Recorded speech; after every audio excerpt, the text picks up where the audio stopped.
ایک ضعیف حدیث سے یہ بات ثابت ہے کہ جس نے عاشورے کے دن اپنے گھر والوں پر وسعت کی کھانے پینے میں کسی اور اعتبار سے جائز طریقے سے، تو اللہ تعالیٰ پورے سال اس کی روزی میں خوب برکت عطا فرماتے ہیں۔ تو اس مہینے کی ایک یہ بھی فضیلت ہے، عاشورے کے دن کی یہ بھی فضیلت ہے۔ لیکن اس بات کو مد نظر رکھے کہ اگر ہم روزے رکھتے ہیں تو ایسی صورت میں ہمیں صرف ایک دن کا روزہ نہیں رکھنا ہے، بلکہ 10 کے ساتھ یا تو ایک دن پہلے کا روزہ ملا کر رکھیں یا 10 کے بعد والا روزہ 10 کے ساتھ ملا کر رکھیں۔ یعنی ہم 9-10 محرم کا روزہ رکھیں یا پھر 10-11 محرم کا روزہ رکھیں، کل ہمیں جو ہے وہ 2 روزے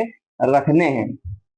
اور اس کے پیچھے کیا راز ہے، کیوں نبی پاک صلی اللہ علیہ وسلم نے ایسا فرمایا کہ میں آئندہ سال اگر رہا تو 2 روزے رکھوں گا؟ تو دیکھیے، بنی اسرائیل کو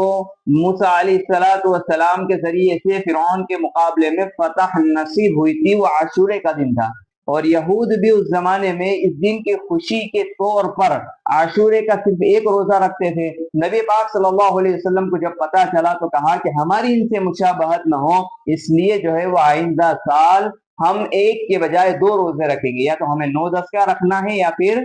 10-11 کا رکھنا ہے۔ اب اگر یہ علت باقی نہ رہے، جیسے کہ اس زمانے میں اب یہ علت باقی نہیں رہی ہے، تو اگر کوئی ایک بھی رکھتا ہے تو اس کی بھی علماء نے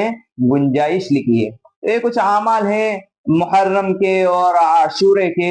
اس پر ہمیں جو ہے وہ خاص طور سے عمل کرنا چاہیے۔ چھوٹے چھوٹے عمل ہیں لیکن اللہ تبارک و تعالیٰ نے بڑا ہی عمدہ ان پر ثواب رکھا ہے۔ اللہ تعالیٰ ہم سب کو عمل کی توفیق